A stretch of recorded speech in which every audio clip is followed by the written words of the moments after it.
politics. Ay, naku,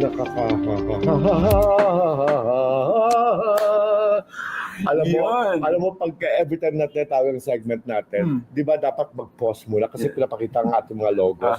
Alam mo, ako taga-dire-diretso, Diyos ko, di ba? Kasi bubita nga. Okay lang kasi nandiyan naman si Raymar o si Brihilda, si Cha. Si Cha, hello. Hi, Cha, JT, from Davao City. To all of you, thank you for watching and joining At sa lahat naman nagmamahal sa'yo na yung mga nagbibigay ng mga regalo ngayon pa lang. Oo nga, nakakaloka Grabe. kayo. Ano ba yan? Kaya excited din ako mamaya pag-usapan natin yung concert mo. Pero ano ang pag-uusapan natin sa politics ngayon? We will talk about the Senate President Jesus Cordero at the first sister na senador din, Amy Marcos. Di ba ito nakaraang hearing kasi, ng Senate hearing, regarding yung sinasabing walang due process, ang pagkadakip kay former President Duterte at pagbiyahe nito sa The Hague.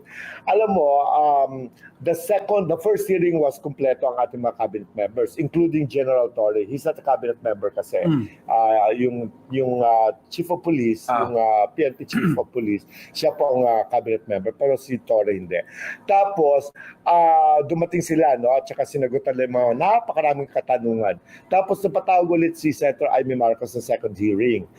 But, medyo frustrated siya because hindi nga ba nakapunta kahit isa man sa kanila. Walang dumating. Dahil nga napadala ng letter si Executive Secretary Lucas Bersamin na parang hindi nila pinapadalo ang mga cabinet members.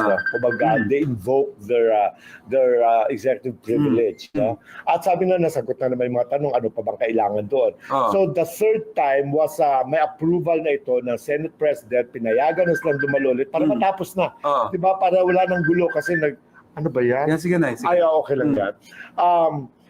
So para matapos na, pinadalo sila. So nandun ulit sila General Torres, sila SOJ Rimulya, andun sila Marbil, andun pa iba pa mga officers natin. No?